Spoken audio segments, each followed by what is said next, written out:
আসসালামু আলাইকুম রহমতুল্লাহি ওবরকাতুহ।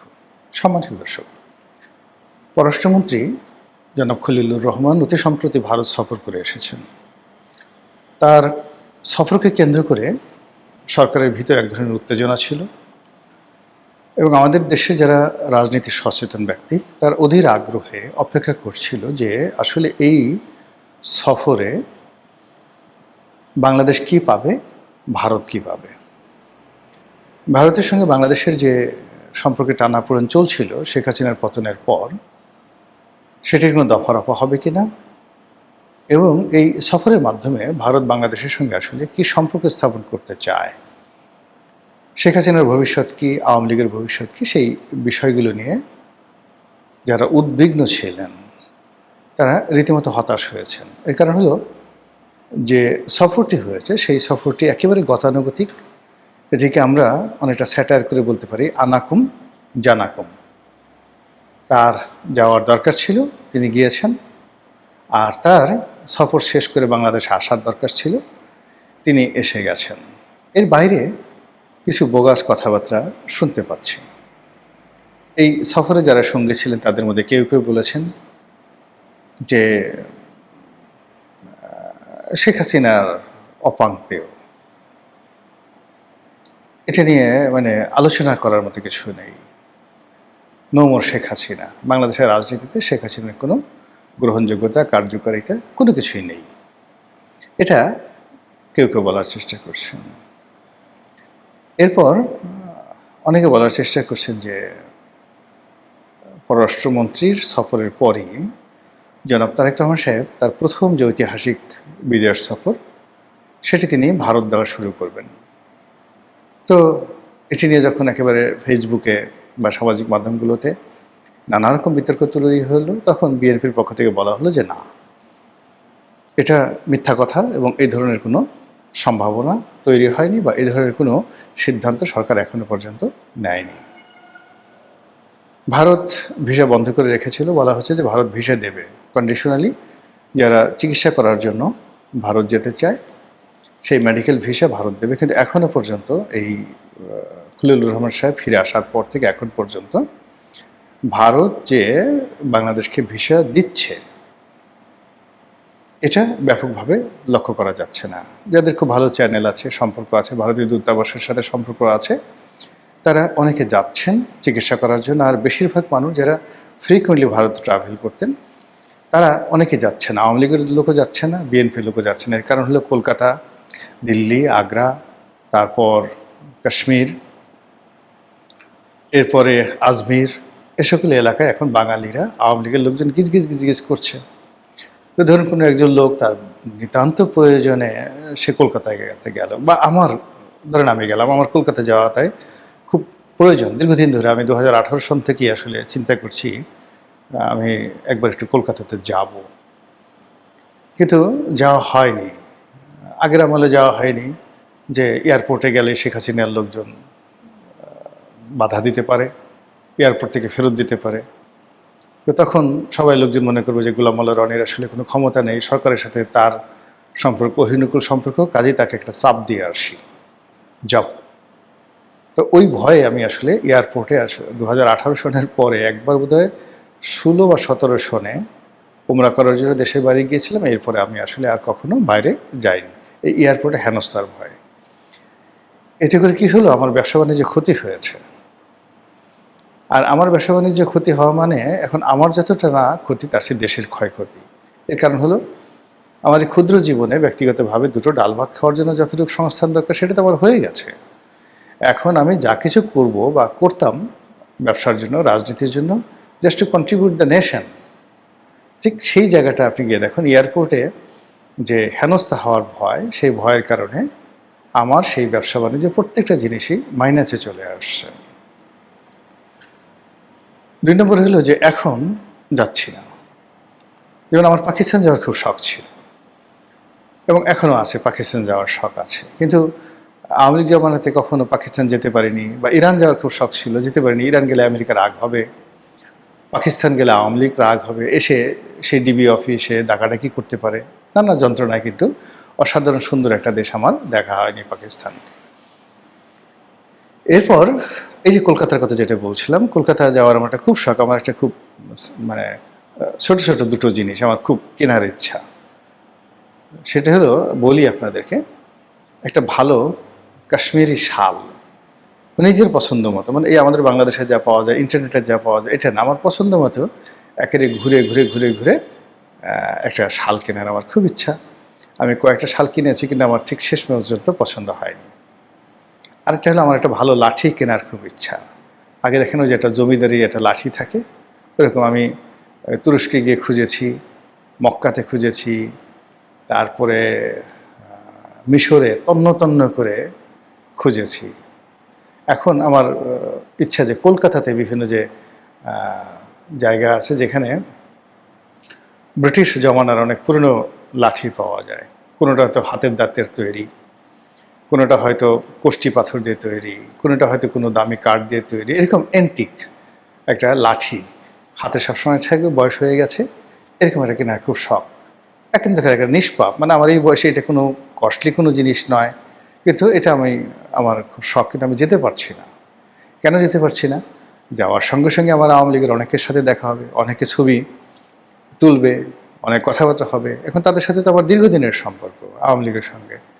তো আমার সঙ্গে যদি জাহাঙ্গীর কবির নানক সাহেবের দেখা হয়, তারপরে অন্যান্য যে সকল শীর্ষ নেতা সেখানে রয়েছেন, আসাদুজ্জামান খান কামালের দেখা হয়, সবাই বলবে হায় হায় হায়, বাংলাদেশ থেকে গোলাম মোল্লা রনি গেছে এই কলকাতাতে আওয়ামী লীগের সঙ্গে চক্রান্ত করার জন্য।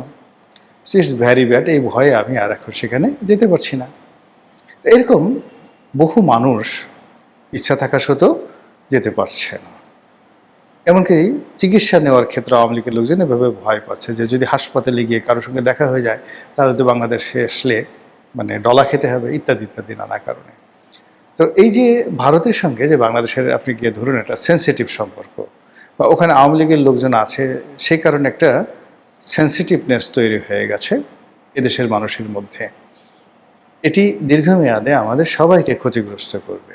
সেই ক্ষতির থেকে রেহাই পাওয়ার জন্যে অনেকে আশা করেছিল যে খলিলুর রহমান সাহেবের ভারত সফরের মাধ্যমে ভারত বাংলাদেশ সম্পর্কের একটা সুরাহা হবে, বিএনপি আওয়ামী লীগের সম্পর্কে একটা সুরাহা হবে, রাজনীতিতে আওয়ামী লীগের ফিরে আসা, সেটা যে কোনো পর্যায়ে হোক, যে কোনোভাবেই হোক, এটা সুন্দর একটা পরিবেশ তৈরি হবে।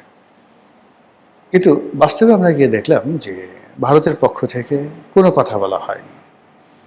এখানে জনাব খলিলুর রহমান সাহেব গিয়েছেন, যদি তার সঙ্গে নরেন্দ্র মোদীর একটা দেখা হতো, ইভেন তার সঙ্গে যদি শেখ হাসিনার দেখা হতো, তার সঙ্গে অজিত দোভালের দেখা হতো, তার সঙ্গে অমিত শাহের দেখা হতো, ওখানকার যারা পলিটিক্যাল যে সকল সাউথ ব্লক রয়েছে, নর্থ ব্লক রয়েছে, তাদের সঙ্গে তার দেখা হতো, কিংবা নর্থ ইস্ট যে ব্লকের যে সকল নেতৃবৃন্দ রয়েছে, এমনকি মমতা ব্যানার্জির সঙ্গে যদি খলিলুর রহমান সাহেবের কথা হতো, তাহলে মনে হতো যে রাজনীতির ভারত এবং বাংলাদেশের যে সম্পর্কের যে বরফ, সেই বরফ গলছে।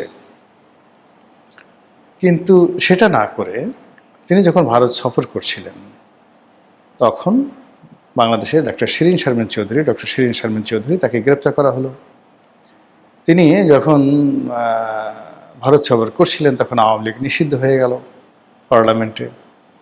তিনি যখন ভারত সফর করছিলেন, ঠিক সেই সময়টিতে ১/১১ যে কুশীলব, তাদেরকে নিয়ে সরকারি যে সকল প্রোপাগান্ডা মেশিন রয়েছে সেখানে সঙ্গতি করেন এমন সব কথাবার্তা বলা হচ্ছিল যেটির দায় দায়িত্ব ভারতের উপর আসে। এর কারণে আমরা সবাই জানি যে ১/১১ যে ঘটনা বাংলাদেশে ঘটেছে, তার পেছনে ভারতের একটা বিরাট হাত ছিল।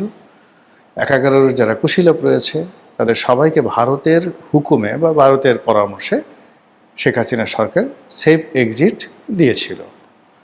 তো এই জিনিসগুলো নিয়ে যখন ঠিক এই মুহূর্তে নড়াচড়া হচ্ছে, তখন নিশ্চিতভাবে আমরা ধরে নেই যে ভারত এবং বাংলাদেশের যে সম্পর্ক, সেই সম্পর্কের যে বরফ, এটা গলেনি, বরং বরফ আরও জমাট বেঁধেছে, সম্পর্ক আরও দুর্বোধ্য হয়ে পড়েছে।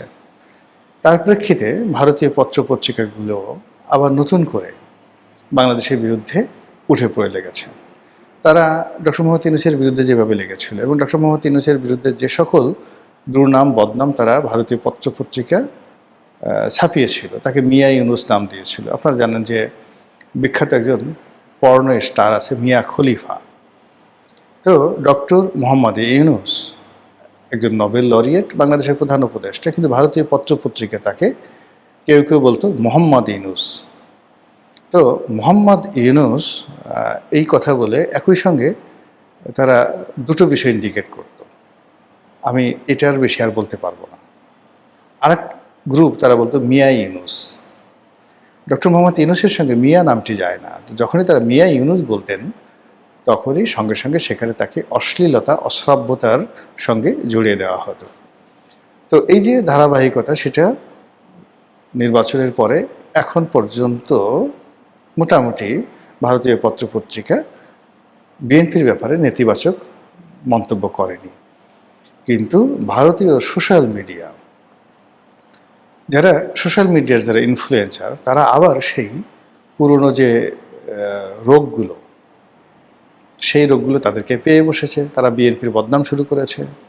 এই বিএনপির আমলে মৌলবাদ অতীতকালে যেভাবে নাড়াচাড়া দিয়েছিল, আবার সেই মৌলবাদ নাড়াচাড়া দিচ্ছে। আবার মাজার ভাঙা হচ্ছে, আবার পীরদেরকে পুড়িয়ে মারা হচ্ছে। আবার নর্থ ইস্ট, যে ভারতের যে উত্তর পূর্বাঞ্চলে যে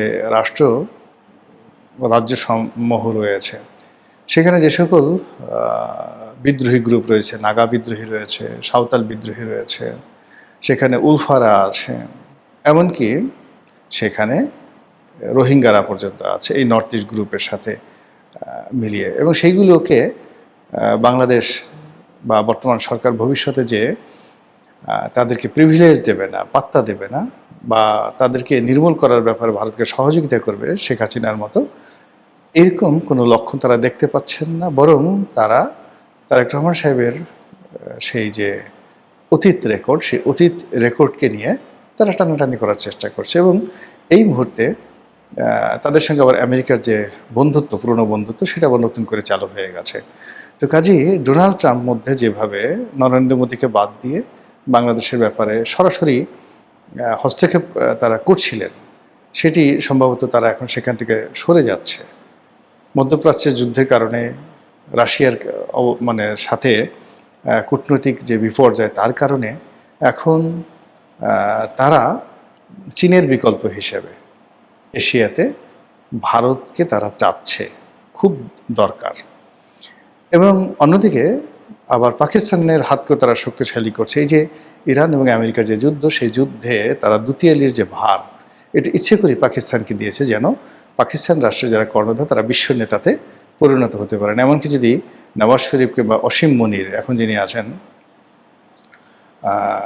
পাকিস্তানের যে সেনাপ্রধান ফিল্ড মার্শাল অসীম মনির, তিনি যদি আগামীতে নোবেল শান্তি পুরস্কার পেয়ে যান এই ইরান এবং আমেরিকা যুদ্ধ বন্ধের জন্য, দ্বিতীয়ালির জন্য, এতেও আশ্চর্য হবে না। এবং এই কাজে আমেরিকা করবে মূলত ভারতকে কোণঠাসা করার জন্য, বাংলাদেশকে কোণঠাসা করার জন্য। এবং এখানে বাংলাদেশে ঠিক পাকিস্তানের যে আধিপত্য, এটা বৃদ্ধি পাওয়ার জন্য। ফলে কি হলো, আমাদের যে ইউনুস এরা, কিংবা আমাদের যে ৩৬ জুলাই, কিংবা আমাদের দেশে যে সংবিধান ছুঁড়ে ফেলার ইতিহাস, আমাদের দেশের যে রিসেট বাটন চেপে দেওয়ার যে প্রকল্পগুলো, সেই প্রকল্পগুলো কিন্তু বন্ধ হয়নি, সেগুলো পুরোদমে চলছে। আর এই প্রকল্পগুলোকে ঠেকিয়ে দেওয়ার জন্য বিকল্প শক্তি হিসেবে ভারতের সঙ্গে বর্তমান সরকারের সম্পর্ক উষ্ণ করা এবং সম্পর্কে বরফ গলানো রীতিমতো ফরজে আইন। তাদের অস্তিত্বের জন্য এটা এত বেশি দরকার, যেটা আমি ভাষায় প্রকাশ করতে পারবো না। কিন্তু দুর্ভাগ্যজনক হলো সত্যি যে এই 2 মাসের মধ্যে এখনো পর্যন্ত সেই বরফ গলার কোনো নমুনা আমি অন্তত দেখতে পাচ্ছি না। মহান আল্লাহ আমাদের সবাইকে হেদায়েত দান করুন, হেফাজত করুন। আসসালামু আলাইকুম ওয়া রাহমাতুল্লাহি ওয়া বারাকাতুহু।